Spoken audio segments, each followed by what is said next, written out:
안녕하세요. 오늘 가정예배 실제 가이드 첫 번째 시간 강의를 맡게 된 김태순 목사입니다. 오늘 함께 가정예배 실제적으로 어떻게 하는 것이 우리에게 유익이 되고 도움이 될지 같이 한번 들어가 보도록 하겠습니다. 자, 가정예배를 어떻게 드려야 할까요?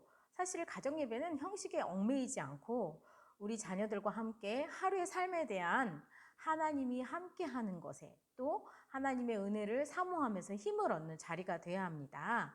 그리고 그 시간이 우리 아이들에게도 하나님을 가르치고 또 엄마 아빠도 그 하나님을 배우고 느끼는 시간이 되어야 되는데요. 온 가족들이 이 예배를 잘 드리기 위해서는 자녀의 연령과 신앙 수준을 이해하는 것이 필요합니다. 가능하면 예배 때 가족 구성원 각자가 역할을 정해놓고 모두 동참할 수 있어야 합니다.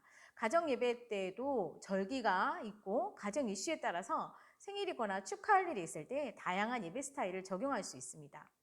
그리고 가정 예배를 드리는 시간을 일정하게 해서 다른 시간보다 우선할 수 있도록 또 그것이 지나치게 길므로 아이들이 힘들어하지 않도록 또 강압적인 분위기에서 하여서 이 강요에 대한 부작용을 낳지 않도록 해야 합니다.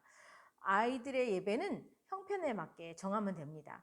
처음에 일주일에 한 번씩 길게 잡다 나중에는 오히려 매일 하는 것이 훨씬 효과적입니다. 가정 예배를 할 때 오히려 아이들에게 신앙을 자라게 한다거나 신앙의 성숙을 위한 신앙 목적에 무게를 두지 않았으면 좋겠습니다. 가정 예배는 서로 정말 이것이 서로를 위한 결과이지 목적이 아닐 수도 있다는 것입니다. 그래서 수시로 은혜를 나눌 수 있게 해야 된다는 것인데요. 어린아이들이 있는 가정 예배에서는 우선 그 아이의 눈높이에 맞추어서 그 아이가 알 수 있는 말씀과 교재, 특별히 시중에 많이 나와 있는 그림 성경책이나 어린이용 큐티책들, 또 일반 어린이 성경 같은 것을 사용하여서 교재로 삼고 또 분위기나 이 자세를 강요하지 않는 것이 중요합니다. 그리고 아이들에게는 집중하는 시간이 짧습니다. 그래서 되도록이면 짧게 하는 것이 좋고요. 자녀들에게 책망이 되는 시간이 아니라 격려가 되는 시간이었으면 합니다. 아이들의 신앙과 연령의 성숙도를 최대한 고려하고 또 그래서 아이들이 어릴수록 찬양이나 그림 성경을 활용할 수 있고 또 융통성 있게 우리 아이들을 위해서 기도해 주는 것이 좋습니다.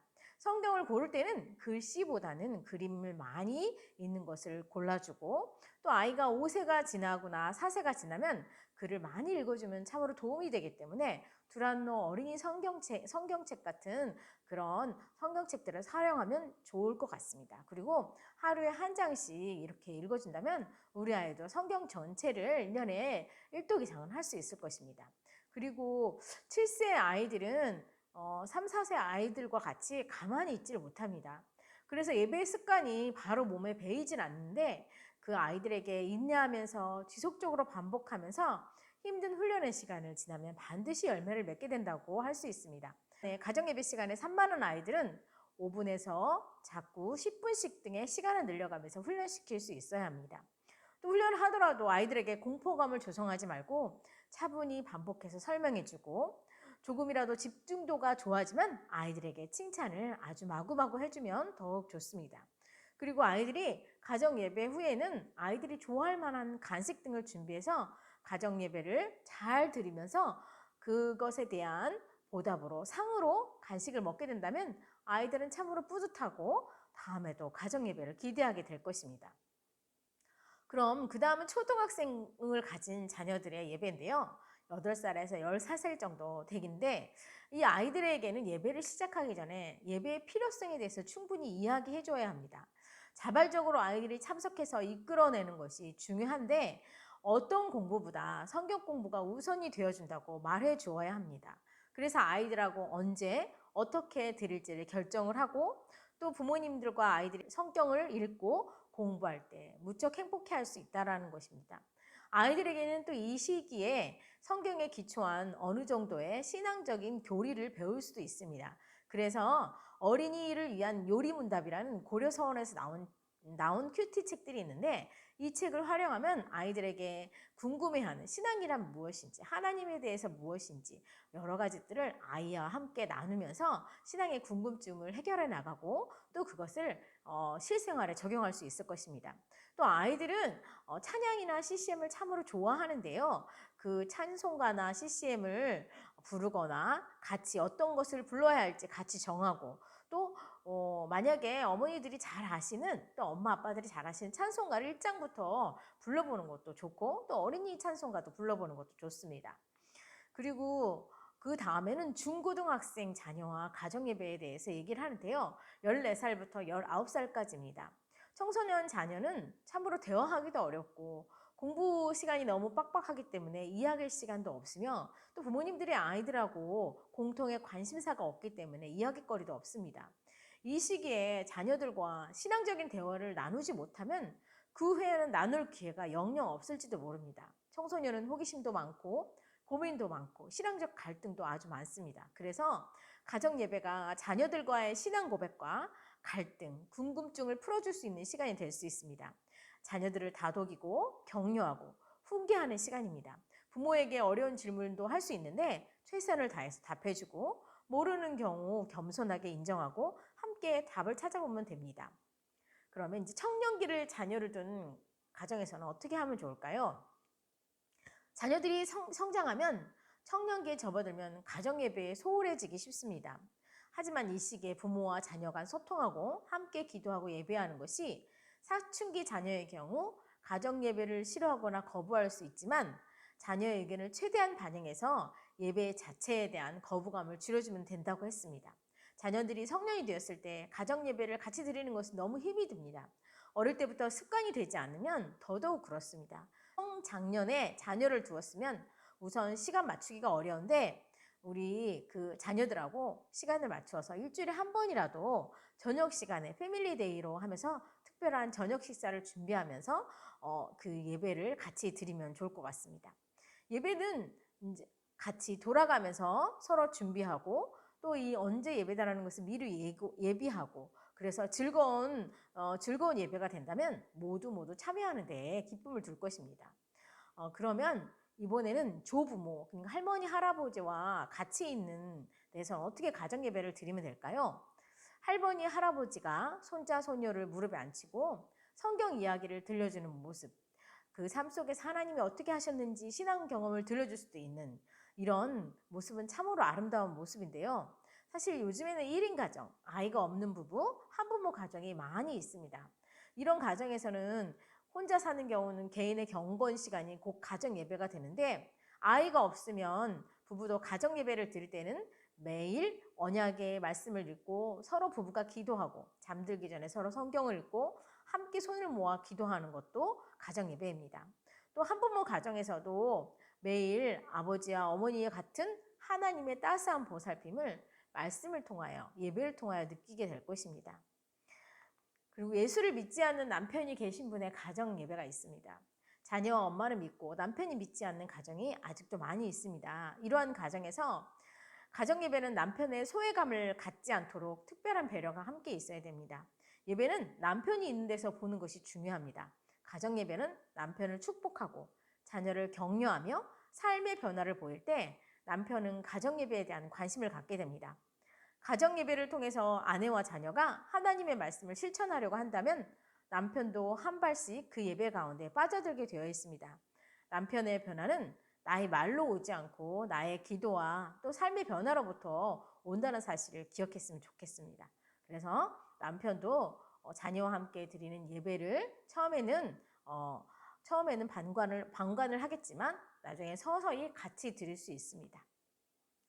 또 가끔 집에 손님이 오는데요. 손님과 함께 드리는 예배도 있습니다. 손님이 오실 때는 가정 예배를 드리기가 어렵지만 가정 예배는 하나님 앞에서 모두가 하나님을 경험할 수 있는 시간입니다. 그래서 그 사람들도 이 가정 예배를 통해서 우리도 이런 가정 예배를 드리고 싶어요 라고 말할 수 있습니다. 특히 신혼부부들은 이런 어린아이와 함께 드리는 예배를 보면서 충격을 많이 받을 수도 있습니다. 그래서 자신이 가정에도 이렇게 예배를 드려야 되겠다 하는 계기가 될 수도 있고요. 불신자가 방문했을 때 불신자들에게 복음을 전할 수 있는 기회가 된다는 것입니다. 이 시간 예배를 어떻게 드려야 되는지 3명의 목사님께서 아주 좋은 힌트를 주실 텐데 같이 한번 들어보도록 하겠습니다. 일반적으로는 자녀들을 어떻게 가정예배로 좀 이렇게 흡수를 자연스럽게 시킬 것인가가 참 고민이거든요. 아니, 저는 가정예배가 성공하려면 4가지를 하지 말아야 된다 그 생각을 해요. 첫째는 설교하지 말아라. 두 번째는 잔소리하지 말아라. 세 번째는 독점하지 말아라. 네 번째는 길게 하지 말아라. 그러니까 설교하지 말아라 하는 거는 우리는 예배하면 고정관념이 딱 있어서 교회에서 목사님이 설교하는 거 생각하잖아요. 가정 예배하면 누군가가 설교를 해야 된다 생각하는데 대개는 가장이 설교하잖아요. 그죠? 근데 지금 전도사님 말씀하신 것처럼 설교 없이 성경 낭독만 해도 돼요. 그리고 그 낭독을 꼭 부모가 할 필요 없죠. 아이들이 그냥 낭독해도 괜찮고 또 성경 본문을 낭독할 때 가족들이 다 눈으로 그 본문을 따라가지 않고 그냥 듣기만 하는 것입니다. 말씀은 본래 읽는다기보다 듣는 거거든요. 어쨌든 뭐 굉장히 그래서 설교하지 말아라. 이건 진짜로 설교 시간을 갖지 말아라 그런 얘기가 아닙니다. 우리가 통상적으로 고정관념으로 있는 그런 설교 거기에서 벗어나야 된다 그런 얘기죠. 두 번째는 이거하고도 비슷한데 늘 가정 예배 드릴 때 애들이 제일 싫어하는 거는 가정 예배를 빙자해서 잔소리하는 거예요. 설교를 빙자해서 잔소리하고 그러니까 잔소리하면 안 됩니다. 잔소리는 그거는 예배 말고 다른 폼에 대해서 하고 자꾸 아이들이 제일 듣기 싫어하는 잔소리를 반드시 꼭 드려야 하는 설교 시간 이용해서 하니까 이게 진짜 미스매칭이죠. 그다음에 이제 세 번째는 독점하지 말아라. 그러니까 예배를 아빠가 전부 다 쫙 하고 가족 구성원 다른 사람은 예배 처음부터 끝날 때까지 다 듣고만 있고 그러면 안 되죠. 예배 순서를 다 나눠 맡겨가지고 다 참여할 수 있게 또 교동문 같은 것도 이렇게 만들어서 하고 아이들한테 예배 사회를 한번 네가 한번 예배 사회해 뭐 이런 것도 좋고 독점하면 안 됩니다. 그리고 맨 마지막 길게 하면 안 된다. 이거는 특별히 부모가 은혜에 취해 있을 때 빠지기 쉬운 함정입니다. 근데 부모나 은혜에 취해 있지 아이들은 안 그런데 그래서 약간 막 은혜스러울 때 조금 더 했으면 좋겠다. 예배도 근데 이제 우리 목사들도 그거를 착각에 빠질 때가 있는데 내가 은혜가 충만해. 근데 성도들도 다 은혜에 충만한데 같이 젖어들면 좋은데 안 그런데 계속 길게 하면 이게 이제 미스매칭이 되는 거죠. 그래서 우선은 하지 말아야 될 건 4가지. 그거를 조금만 이렇게 생각하면 가정 예배가 훨씬 더 좀 부드러워질 수 있지 않을까 생각됩니다. 뭐 한 가지만 빼도 참 넉넉하죠. 잔소리만 빼도. 네. 예배가 사실은 예배는 예배여야 된다. 저는 약간 좀 결을 좀 달리합니다. 그러니까 예배는 하나님께 드리는 것이고 그런 강요해서는 안 된다. 당연히. 근데 그럼 예배를 하나님께 드리는 예배 자체를 어떻게 드릴 것인가? 저는 이게 예배 처소가 먼저 그 가정이 예배를 드릴 수 있는 소위 그릇이 만들어져야 된다고 생각하는 사람입니다. 그러니까 저는 이제 청년들을 데리고 먹기를 시작해서 올해가 20년인데 그러니까 이 아이들이 커서 지금 30대, 40대가 되면서 우리 교회는 가장 많이 부흥하는 데가 어린 아이들 많이들 낳아요. 뭐 둘, 셋씩 막 낳거든요. 그리고 아이를 가지면 저한테 알립니다. 그럼 그때부터 제가 뭐 하냐면 주일날 오면 산모들, 아이를 가진 아이들은 제가 늘 에브리 윅 안수기도 합니다. 어디서 만나든지 모두 다 안수기도 합니다. 그리고 이제 그다음 중요한 것은 그 남편 보고는 집에 가서 자기 전에 반드시 배에다 대고 반드시 아이를 위해서 기도해라. 그래서 아이가 태어났을 때 울고 있는 아이 앞에서 아빠가 기도하면 안 울어야 네가 진짜 제대로. 그럼 이렇게 어렸을 때부터 가정 예배는 아기의 엄마 뱃속에 있을 때도 시작되는 거거든요. 그렇게 익숙해진 아이들은 예배가 매우 자연스러운 거예요. 사실은 찬송도 자연스럽고 그렇게 함께 예배하는 그게 지금 뭐 다 이미 다 큰 아이들을 놓고 이제 하려고 하는 분들한테는 하지 마시고요. 그냥 신령과 진정으로 부부가 시간을 정해놓고 예배하십시오. 그리고 아이들을 위해서 기도하고 아이들 보고 오라 마라 이렇게 하지도 말고 어느 날 아이들이 우리 엄마 아빠가 전심으로 예배하는 모습을 보면 슬그머니 들어와 앉을 겁니다. 그러나 그것보다 더 중요한 것은 엄마 뱃속에 있을 때부터 아니 신혼여행 때부터 예배는 시작돼야 됩니다. 네. 감동입니다. 잘 들어보셨죠? 네, 가정 예배를 어떻게 드려야 할까? 뭐 어렵지 않은 내용들이고요.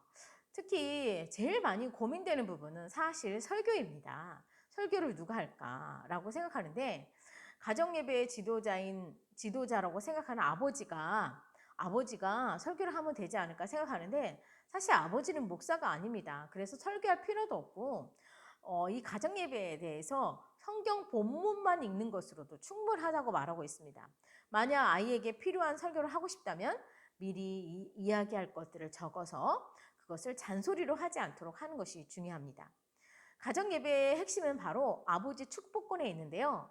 아버지는 그 가정 예배를 통해서 아내에게도 자녀에게도 축복을 해줄 수 있어야 합니다. 말씀의 선포권이라는 것은 단지 말로 하는 것이 아닙니다. 삶으로서 말씀을 선포할 수 있습니다.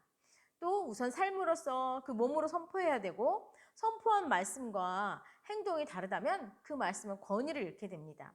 그래서 아버지의 삶이 굉장히 중요합니다. 그래서 그 아버지는 우리 자녀와 아내에게 축복의 기도를 하며 그 아이들을 축복할 수 있습니다. 하고 균형 잡힌 신앙 교육을 원한다면 교육교회에서는 교리문답 같은 게 있습니다. 교회 교육을 위한 교리문답이 있는데 자녀에게 성경의 교리를 가르치기 위해 사용됩니다. 중학교에 자녀가 있다면 교리문답을 가정에서 활용할 수 있습니다. 교리와 함께하는 365일 가정예배가 있는데요. 이것을 쭉 설교 말씀도 나와 있고 또 교리에 대한 의문점도 나와 있어서 그것을 읽고 그것을 나눈다면 또 아이들에게 신앙적인 호기심과 또 하나님에 대한 신앙을 잘 전수하고 아이들도 신앙적으로 성장할 수 있는 기회가 될 것입니다. 가정예배를 또 어떻게 드려야 할까라고 했을 때 주일 낮처럼 조직적으로 드리지 않아도 됩니다. 기도와 말씀과 찬성의 순서로 드릴 수도 있고요. 아버지 혼자서 하기보다는 가족이 순서를 정해서 하는 것도 좋습니다. 그리고 그 예배가 다 끝나면 다과와 음료와 게임 같은 것도 있어서 그런 재미있는 예배가 되었으면 합니다. 가정 예배를 방해하는 것들이 많이 있는데요. 가정 예배를 방해할 때 제일 처음에 중요한 요소는 바로 여유가 없다는 것입니다. 자녀들도 스케줄이 꽉 차 있고 또 엄마 아빠도 출근과 또 아니면 또 피곤한 몸과 일상의 또 여러 가지 일 때문에 바쁘고 피곤해집니다. 그러나 그럴 때일수록 영적으로 피폐해지기 쉽기 때문에 가족이 모여 함께 교제하는 시간을 가질 때 안식과 평안을 경험할 수 있을 것입니다. 그래서 적극적인 가정 예배를 위해서 시간을 확보하고 포기할 것은 포기해야 합니다. 학원의 스케줄이나 계모임이나 커피를 마시는 것이나 다른 모든 것들도 그거보다 제일 중요한 것들에 이 가정 예배에 목숨을 걸어야 한다는 것입니다. 우리 아이들은 요즘에 미디어에 잠식을 당해 있습니다. 가정 예배에 30분은 모이지 못해도 미디어는 2시간, 3시간씩 하는데요. 텔레비전, 핸드폰 이런 미디어에 바치는 시간들을 금식을 하면서 한번 시도해 보는 것은 어떨까요? 그리고 또 가정 예배를 드릴 때 나는 경험이 없기 때문에 어떻게 해야 될지 몰라서 막막하고 엄두가 나지 않습니다 라고 말하는데 가정 예배를 공예배와 같이 똑같이 할 필요가 없고요. 말씀과 기도와 찬송에 이런 뼈대만 있다면 어린이용 성경을 같이 읽는 것도 도움이 되고 그리고 그날 읽고 깨달은 것을 서로 나누고 또 마음을 열어서 서로를 위해서 기도해 준다면 이것도 가정 예배가 될 수 있다는 것입니다. 또 가정 예배를 방해하는 것은 귀차니즘입니다. 이것이 습관적으로 자리 잡을 때까지는 이것들이 피곤하고 가정 예배가 굉장히 피곤해한다고 생각할 수 있습니다. 공부가 지친 날 가정 예배를 드리는 것이 너무 어렵고 또 일상이 너무 바쁘면 가정 예배를 지켜낼 힘이 부족합니다. 그래서 아이들에게 귀차니즘을 이기고 거룩한 습관을 따라 온 가족이 가정 예배를 드리면 반드시 은혜를 누리게 되고 간단하게 모여 기도만 드려도 우리 가정에 아주 놀라운 일이 일어날 것입니다. 아무런 의논이 없이 갑자기 가정 예배를 드리면 아이들이 반발할 경우가 있는데요. 이럴 때는 가족을 위한 가족회의나 자연스러운 가족 모임을 만들어 갈 수도 있습니다. 온 가족이 함께 가정 예배를 의논하고 생각을 나누고 공감대를 형성하는 것이 굉장히 중요하다고 말하고 있습니다. 가정 예배가 매일 어떻게 드려야 되나 이렇게 횟수에 대해서도 정해놓지 않고 고민을 할 때가 있습니다. 일주일에 한 번, 연중 행사처럼 새해에만, 생일 때만, 또 뭐 유대인들은 하루에 5번씩, 7번씩 기도할 때, 또 종교개혁의 개신자들은 하루에 3번씩 가정 예배를, 청교도나 스코틀랜드는 하루 2번씩 일주일에 한 번 드리는 것은 습관화되지 않기 때문에 너무 어렵기도 합니다. 그래서 우리 매일매일 저녁 시간에 저녁을 먹고 즉시 식탁을 치우고 거기서 예배를 드린다든지, 아니면 매일 10분에서 15분 정도 시간을 내어서 잠자기 전에 잠깐 드린다든지, 그 가정 예배를 드릴 수 있는 시간을 확보하는 것이 중요합니다. 마지막으로 가족 구원의 축복을 안겨준 가정 예배의 간증을 한번 들어보시고 마치도록 하겠습니다. 신앙이 없는 가정에서 성장한 저는 예수님을 믿고 나서 가정에서 어떻게 신앙생활을 해야 하는지 알지 못했습니다. 가정 예배는 들어본 적이 없는 낯선 단어였습니다. 그러다 우연히 교회에서 마더 와이즈 세미나에 참석하게 되었는데 거기서 가정 예배를 소개받았습니다. 그때 저는 마음속으로 우리 집도 가정 예배를 드려야겠다 하고 결심했습니다. 얼마간 기도로 준비한 후 가정 예배를 시작하게 되었고 예배를 드린 지 어느덧 2년이 넘었습니다. 우리는 잠들기 전에 아이들과 기도하는 시간을 갖습니다. 생각 외로 아이들이 참 좋아하는 모습을 보니 이것만으로 잘된 일이라 생각했습니다. 그렇게 꾸준히 가정 예배를 드리던 어느 날 예상치 못한 변화가 찾아왔습니다. 바로 친정 아버지의 구원입니다. 사실 그 전까지는 황혼 이혼 이야기가 나올 정도로 친정 부모님은 사이가 좋지 않았습니다. 그러니 이것은 기적이라밖에 할 수가 없습니다. 지난주에 세례까지 받으셨으니까요. 그렇게 꾸준히 가정 예배를 드리던 어느 날 예상치 못한 변화가 찾아왔습니다. 바로 친정 아버지의 구원입니다. 사실 그 전까지는 황혼, 이혼 이야기가 나올 정도로 사이가 좋지 않았는데 친정 아버지가 어느 날 우리 집을 방문했습니다. 그날 저녁에도 우리는 어김없이 가정 예배를 드렸고 갑자기 5살 먹은 아이들이 언젠가 친정아버지가 우리 집을 방문했습니다. 그날 저녁에도 우리는 어김없이 가정 예배를 드렸고 갑자기 5살 먹은 아들이 기도를 하겠다고 나섰습니다. 그러더니 놀랍게도 아버지를 위해 기도를 시작하는 것이었습니다. 하나님, 할아버지가 예수님을 믿고 구원받게 해주세요. 고사리 같은 손으로 드린 진실한 기도에 예수님이 응답하셨나 봅니다. 친정아버지는 그 후 손자의 손을 잡고 교회에 출석하기 시작했습니다. 눈으로 보면서도 믿기 힘든 기적이었고 친정어머니도 아프면서 교회에 발을 들이게 되어 지금은 예수님을 구주로 영접하고 세례를 받았습니다. 가정 예배에 대해서 정말 목숨을 한번 걸고 또 가정 예배를 열어보시는 건 어떨지, 그래서 여러분 가정에 어떠한 변화가 생겼는지, 신앙적으로 하나님은 여러분과 어떻게 함께 하셨는지, 또 가정은 어떻게 화목해지었는지, 또 여러분의 가정에 놀라운 일은 어떻게 일어나는지를 한번 같이 보실 수 있길 바랍니다. 여러분 가정 예배에 꼭 만드셔서 승리할 수 있길 바랍니다. 다음은 가정 예배의 실제 가이드 마지막 순서로서 실제적으로 가정 예배를 어떻게 드리는지를 조금 더 구체적으로 알아보는 시간 갖겠습니다. 여러분 수고 많으셨습니다. 감사합니다.